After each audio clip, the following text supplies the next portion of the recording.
सीधे सदन की कार्यवाही में चलेंगे।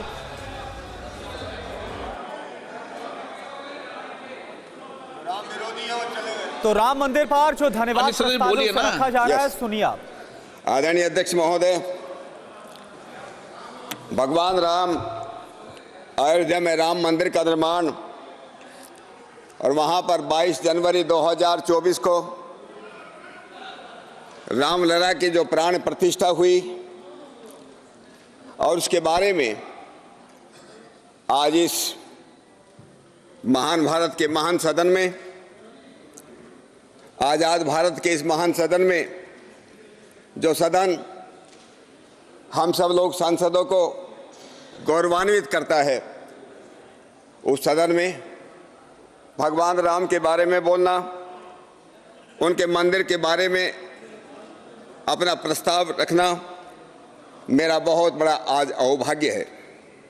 और उसके लिए मैं आदरणीय अध्यक्ष जी आपका और अपने पार्टी के वरिष्ठ नेतृत्व का मैं बहुत बहुत आभार व्यक्त करता हूं। हम जिस कालखंड में, जिसके हम आज साक्षी हैं, इस कालखंड में भगवान राम का मंदिर बनने देखना, उसकी प्राण प्रतिष्ठा होते देखना, वहाँ जाकर के दर्शन देना, ये अपने आप में एक बहुत बड़ा ऐतिहासिक बात है।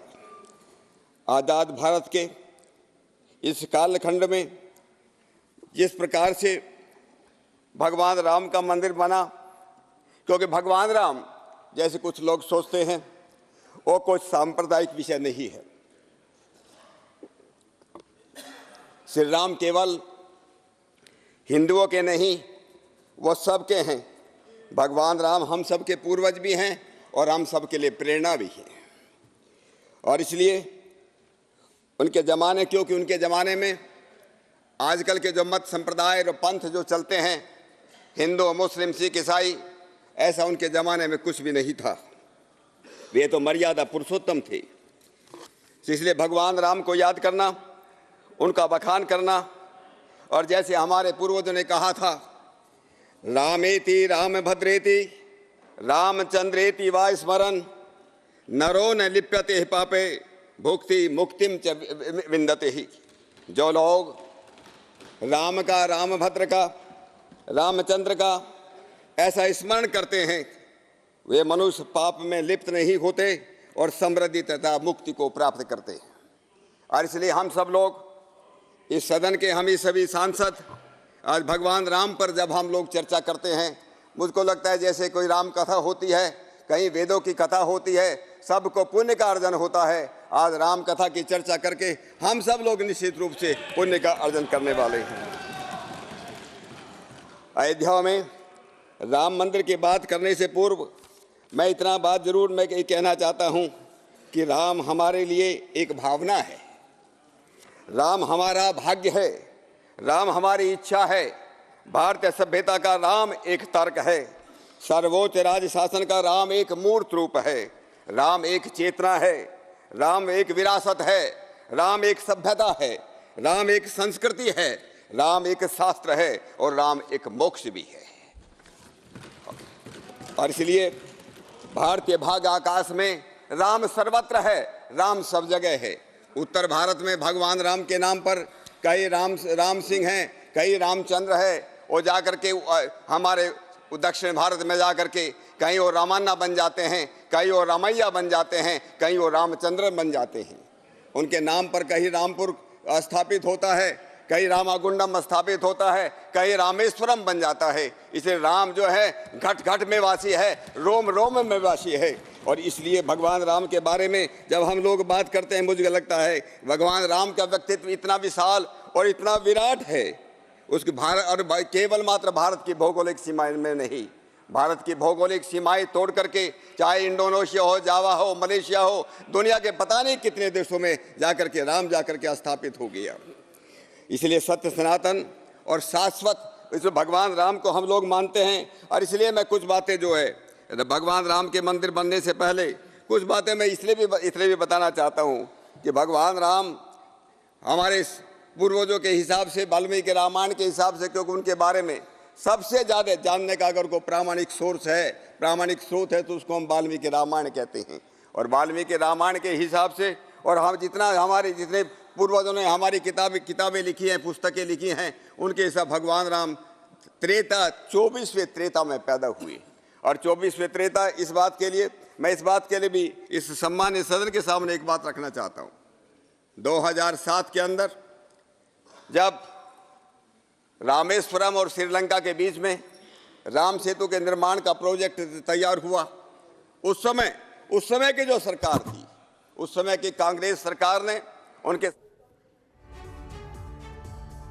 तो आप सुन रहे थे सत्यपाल सिंह जो कि इस चर्चा की शुरुआत कर रहे थे और ये पूरा प्रस्ताव रख रहे थे। हमारे साथ देखिए मेहमान जुड़े हुए हैं, सिद्धार्थ यादव, एक बार फिर से हम परिचय करा दें। सिद्धार्थ यादव बीजेपी प्रवक्ता हमारे साथ इस वक्त जुड़े हुए हैं। जयंत जिज्ञासु हैं आरएलडी की तरफ से, धर्मेंद्र यादव हैं समाजवादी पार्टी की तरफ से, और आर राजगोपालन वरिष्ठ पत्रकार हमारे साथ इस वक्त जुड़े हुए हैं। पहला सवाल सीधे सिद्धार्थ यादव से करते हैं। सिद्धार्थ, इस प्रस्ताव की आवश्यकता, इस धन्यवाद प्रस्ताव, राम मंदिर निर्माण की आवश्यकता सदन में आप लोगों को क्यों महसूस हुई, सरकार को, पार्टी को क्यों महसूस हुई?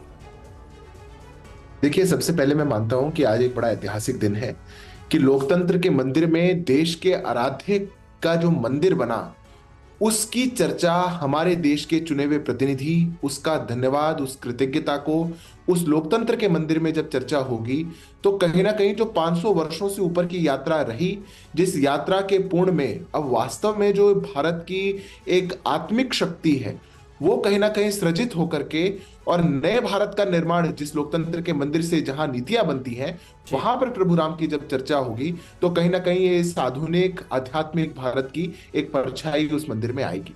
और इसीलिए एक बहुत आवश्यक एक ऐसा महत्वपूर्ण क्षण जो हमने 22 जनवरी को देखा प्राण प्रतिष्ठा के द्वारा, वो क्षण की चर्चा लोकतंत्र के इस मंदिर में हमारी सदन में हो रही है।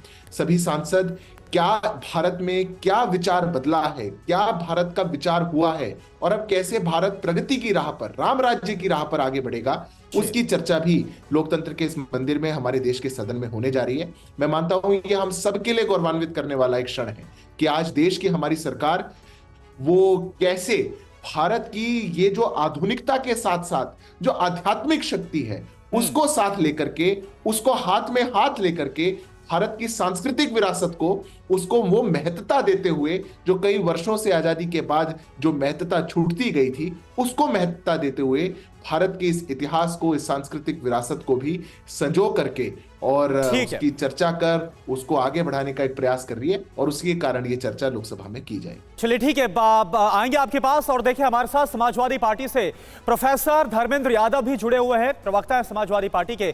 धर्मेंद्र यादव जी, आपसे समझना चाहूंगा, देखिए आज जो राम मंदिर पर धन्यवाद प्रस्ताव रखा गया, इस पर चर्चा के साथ ही 7वीं लोकसभा की जो कार्रवाई है वो भी खत्म हो जाएगी, तो और बेहद ही करीब, क्योंकि इसके बाद 3-4 महीने के अंदर चुनाव भी होने वाले हैं। तो किस तरह से सरकार की इन कोशिशों को विपक्ष देख रहा है, समाजवादी पार्टी देख रही है?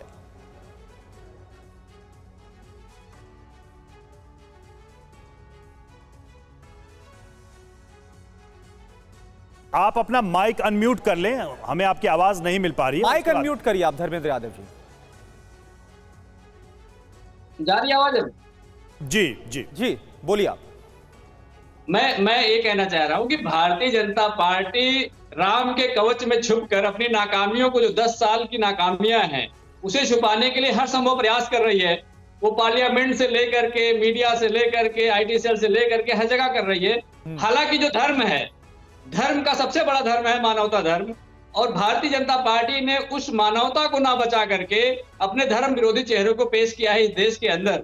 अगर मैं भारतीय जनता पार्टी के कालखंड की बात करूं तो आज इसी भारतीय जनता पार्टी के कालखंड में, जिसको अमृत काल कहते हैं, मणिपुर में इस देश की बेटियां नग्न हुई। क्या मर्यादा पुरुषोत्तम भगवान राम इस कृत्य को जब देखते होंगे और उनके सामने कोई जब खड़ा होकर भारतीय जनता पार्टी का पूजा करता होगा तो मर्यादा पुरुषोत्तम भगवान राम अपने मन में क्या सोचते होंगे? यही उत्तर प्रदेश है जहां पर मां बेटियों को भारतीय जनता पार्टी के प्रशासन ने जला दिया, जिंदा जला दिया। ये मर्यादा पुरुषोत्तम भगवान राम के आदर्श नहीं हो सकते हैं। इसको मानने वाले भारतीय जनता पार्टी के लोग मर्यादा पुरुषोत्तम भगवान राम को मानने वाले नहीं हो सकते हैं। और आपने इस तरह की घटनाएं बहुत सारी देखी होगी कि जहां पर भारतीय जनता पार्टी के लोगों ने इस तरह का काम किया है।